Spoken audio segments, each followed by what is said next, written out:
Tammy. Great. Thank you so much. It is 6 p.m. Before we get started, I wanted to note that we're being joined by AC Transit Board Vice President Diane Shaw. Thank you for being with us. Thank you. Let's see. So good afternoon, or I suppose evening. My name is David Berman, and I'm a Senior Transportation Planner at AC Transit. On behalf of the Board of Directors and the staff at AC Transit, I want to welcome you to the public hearing on the proposed Realign Draft Final Network Plan. First off, I want to make it clear that no decision will be made today.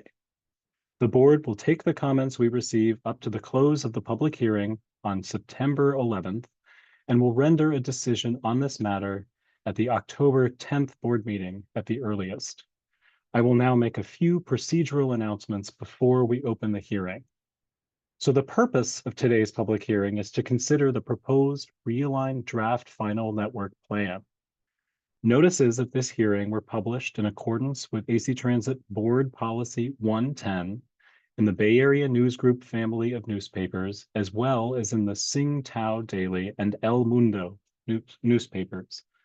Extensive public outreach concerning the process to develop the proposed Realign Draft Final Network Plan is available on the district's website at actransit.org/realign.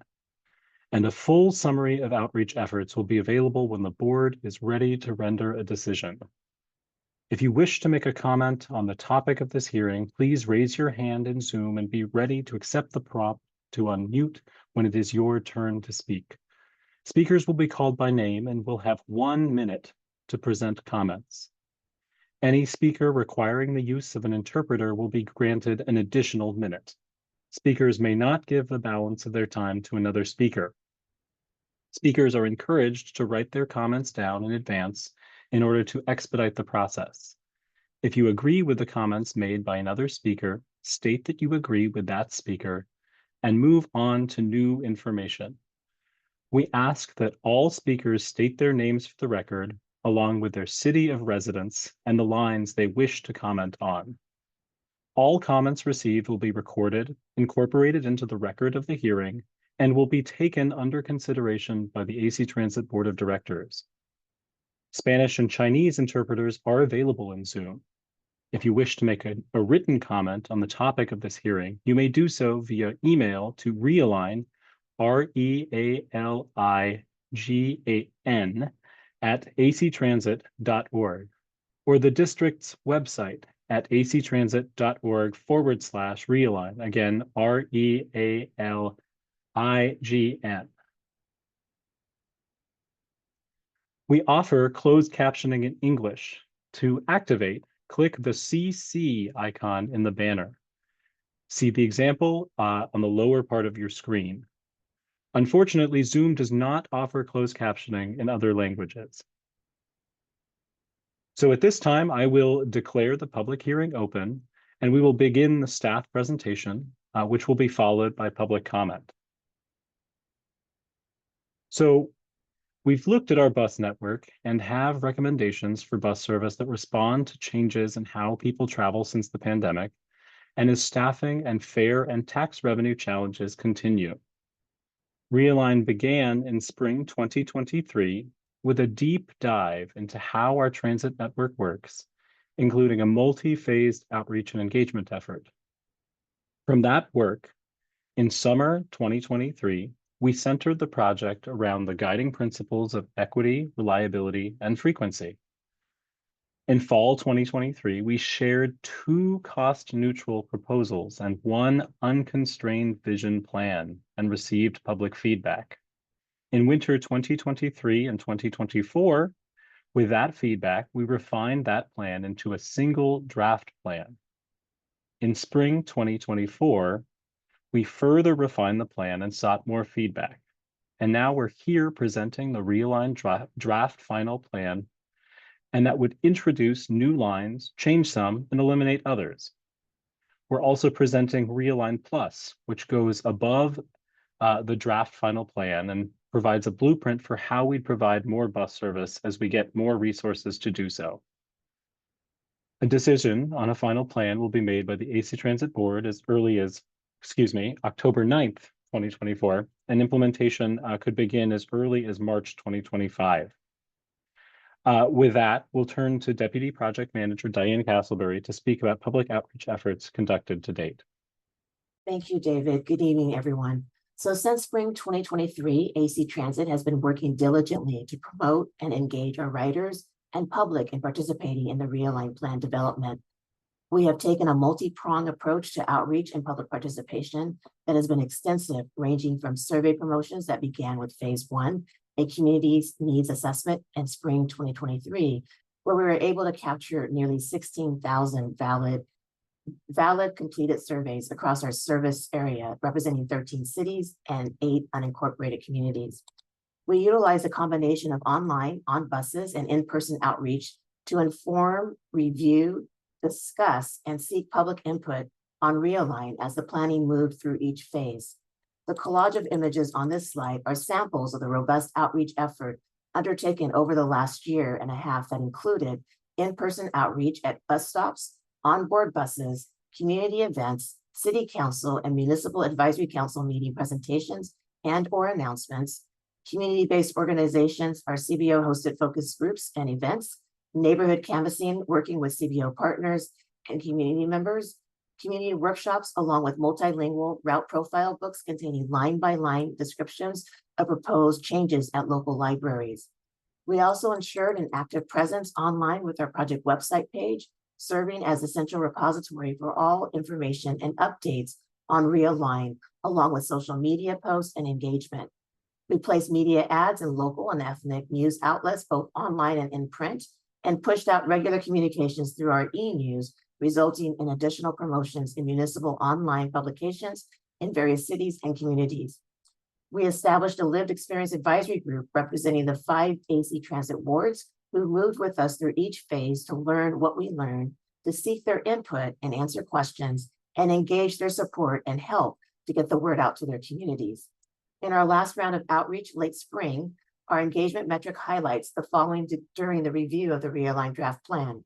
More than 23,000 website views at actransit.org/realign, more than 45,000 social media impressions, more than 500 responses to our online survey tool, nearly 200 community outreach events engaging with more than 5,700 people. So passing this back to David, who will walk through the service change proposals and the draft final plan. David. Thanks, Diane.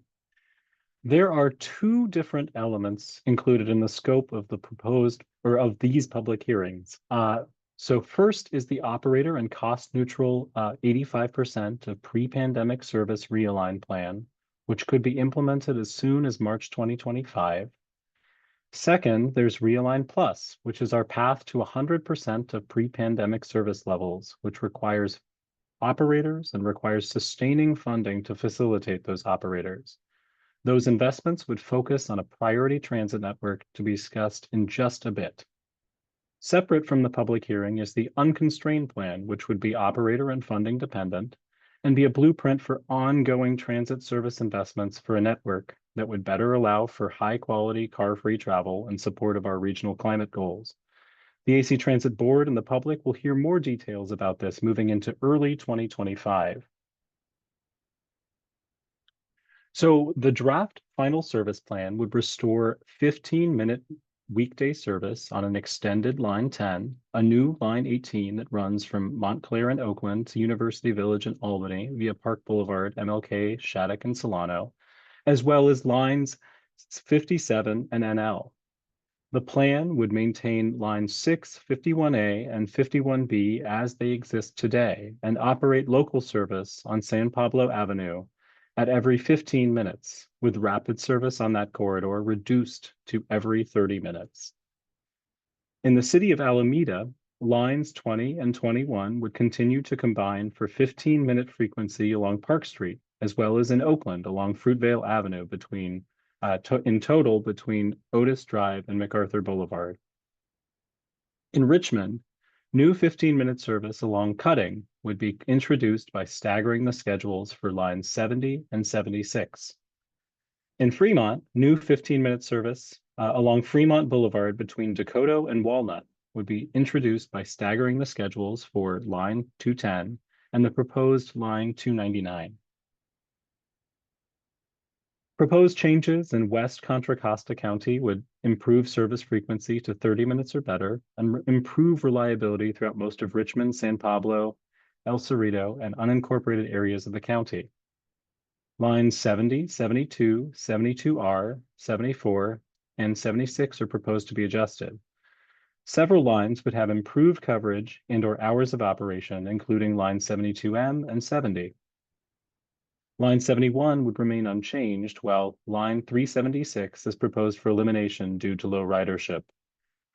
The frequency of line 72R service would be adjusted to every 30 minutes from the current 12 minutes, allowing for the reallocation of resources to other areas of the bus network.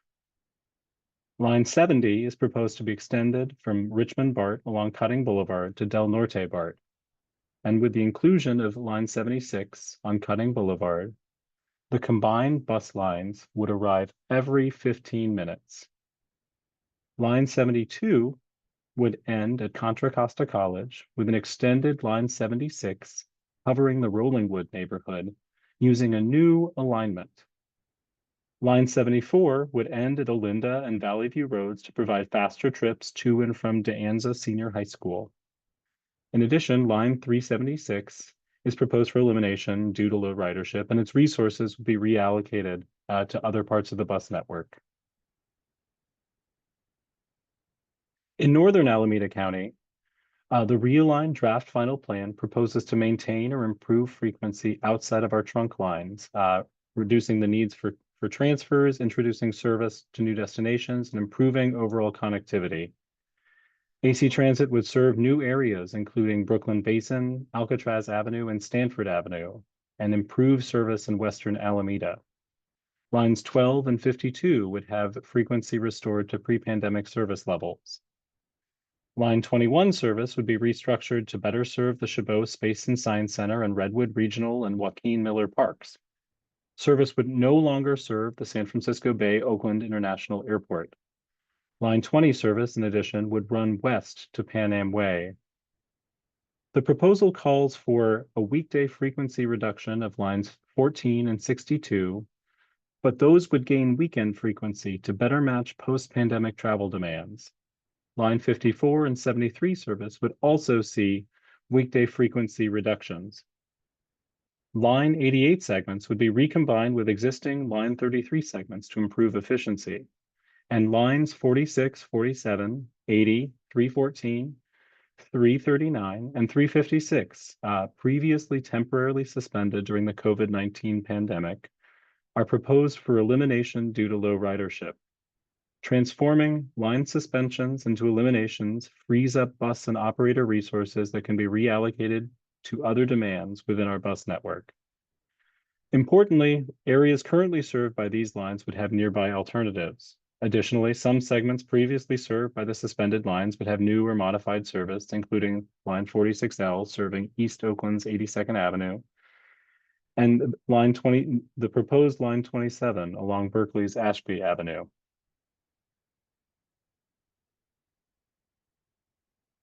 Proposed changes are intended to create a balanced distribution of coverage and frequency across central Alameda County.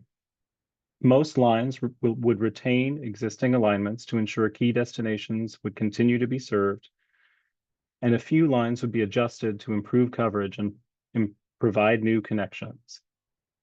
Line 28's proposal offers more direct service to the San Leandro Boys and Girls Club. Line 86 would be extended into the Hayward Business Park to cover areas previously served by line 83. Line 99 is proposed for elimination and partially replaced with extended line 10 service south to Union City along the Mission Boulevard corridor, reducing the need for transfers.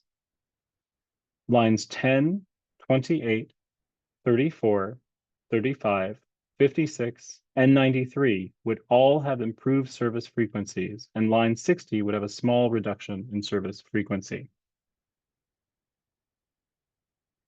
Proposed changes in southern Alameda County aim to enhance the coverage and reliability of service. Lines 212, 216, 217, 232, and 239 are proposed for adjustments. Lines 200, 210, 216, 232, 239, and 251 would have improved coverage and or hours of operation. Lines 99 and 215 would be discontinued. Line 99 is proposed for elimination, and a new line line 299 would replace it between Union City BART and Fremont BART via Dakota Road and Fremont Boulevard. With both lines 210 and 299 running on Fremont Boulevard, a bus would arrive every 15 minutes between Dakota Road and Walnut Avenue in Fremont. Line 217 would be shortened to operate between the Fremont BART station, the California School for the Blind, Ohlone College Fremont, and the Warm Springs BART station. Line 232 would be shortened to operate between the New Park Mall and Union City BART, and the portion between Union City BART and Fremont BART would be covered by line 216. Line 239 would connect Pacific Commons with both Fremont BART stations. Line 215 is proposed for elimination due to low ridership, and lines 212 and 217 are proposed as partial replacements. Line 200 would be extended further west into Newark, and frequency would be reduced to 30 minutes. Line 212 would no longer serve Pacific Commons, but would be extended to provide service into Santa Clara County. Proposed changes to Transbay focus on supporting the current service. Transbay lines B, C, CB, H, M, NX1, NX2, NX4, NXC, S, SB, and Z, temporarily suspended in March 2020 due to historical low ridership, are proposed for elimination in 2025. Previous riders of these lines would generally have alternative service options, such as other Transbay and local lines connecting to BART stations. Existing lines L and LA and W and OX are proposed for consolidation. These changes aim to better match service levels with current ridership and allow bus and operator resources to be reinvested in our neediest communities.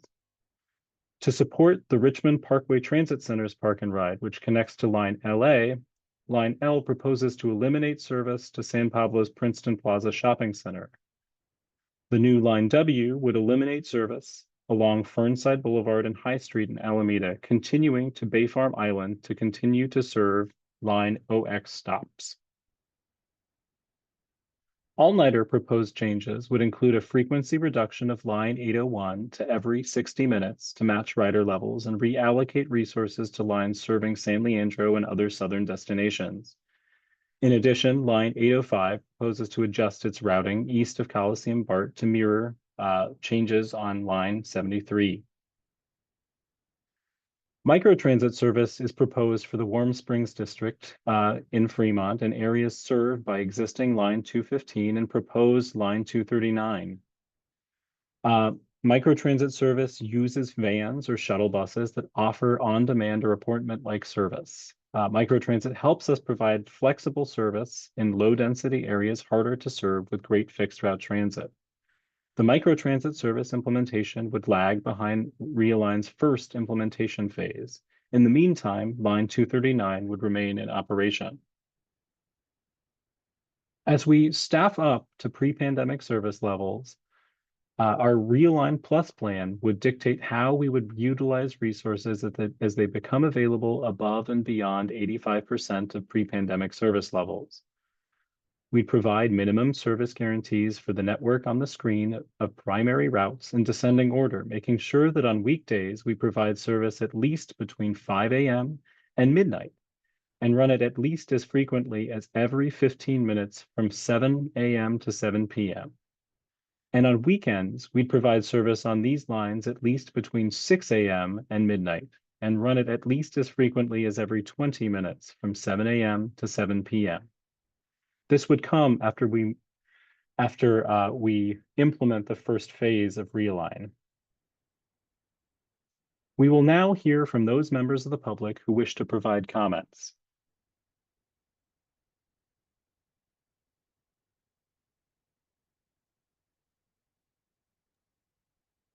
Okay, first up would be Kay. Go ahead. You have 1 minute. Hi, my name's Kiana. I live in El Cerrito, and I'm here regarding Bus 7. I appreciate AC Transit's vision for improved frequency and reliability overall.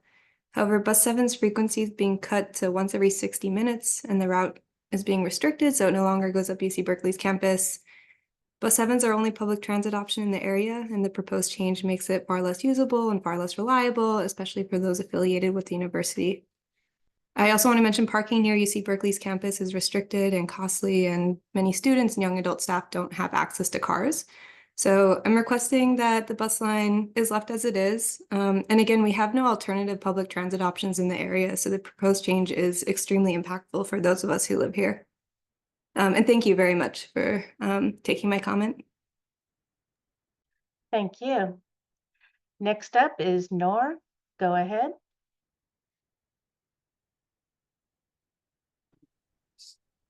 Hello, my name is Noor. I'm a rider and transit advocate. In May, I spoke about how AC Transit is prioritizing privileged Transbay riders over its local riders and bus drivers. While I appreciate this vision that this plan has fixed the issue with the 6, this new plan still fails to provide adequate service to local riders. Cuts to the 7, 21, 65, 67, 74, 94, 376, and 801 will hurt essential workers, seniors, and disabled people with no other option. The 72R cut is not accompanied by a 72 and 72M upgrade, leaving this major corridor with many low-income riders with less service. AC Transit is still prioritizing unproductive Transbay routes. AC Transit needs to stop cutting local routes, give drivers the proper breaks and bathroom facilities that they deserve, restructure the Transbay network, and work with local governments to add bus lanes. Oakland, Fremont, and Richmond have already proven their ability to prioritize non-car users and their bike networks. Work with them to add bus lanes on major corridors and add all-door boarding to speed up bus times. Thank you.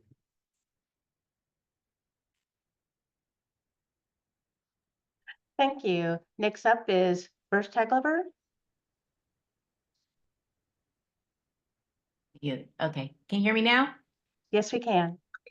My name's Berta. I live on Bay Farm Island, and I was shocked to find out that there won't be any service from Bay Farm Island to a major airport.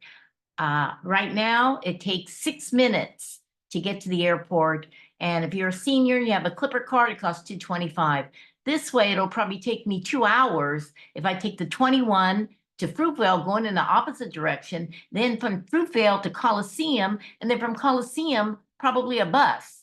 So instead of taking 6 minutes, it'll take more, probably a couple hours, which is absolutely ridiculous. Maybe they think everybody on Bay Farm is super rich and can afford an Uber, but sometimes that's not the case. So what I suggest is not having as many buses, perhaps staggered, and at least have some type of bus service to the Oakland airport. Thank you.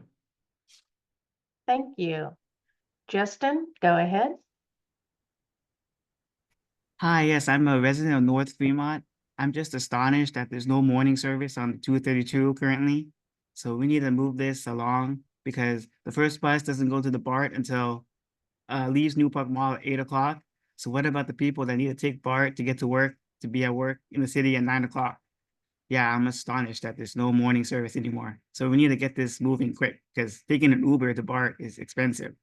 So yeah, I'm just really astonished that they took away the morning service on this route. There's no other bus unless you walk 10 minutes or 20 minutes to catch the 200.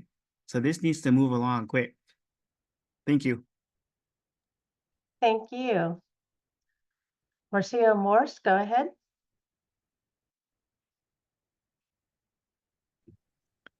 Hi, my name is Miss Sam Morris, and I am 13 years old, and today I wanted to speak about extending line 18 from Montclair to Merritt College. The Highway 13 corridor is still greatly underserved by AC Transit, and extending this line would make it more accessible to the community, especially those without access to cars.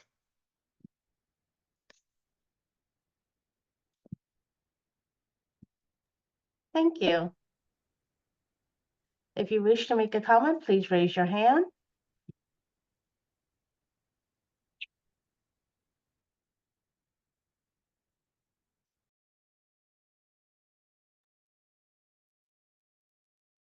Tammy, do we have any folks on the phone? There is nobody on the phones. All right, so with that, if there's no further public comment, the public hearing will stand and recess until tomorrow morning, September 10th at 9 a.m., where we will hold a second virtual hearing. Thank you very much for your interest. Your remarks and observations will be taken into consideration. Again, the board is expected to render a decision on October 9th, checking my notes, at the earliest. To receive email updates of upcoming meeting agendas, go to actransit.legistar, that's legistar.com/calendar, and click on email updates at the top of the page. Thank you for attending.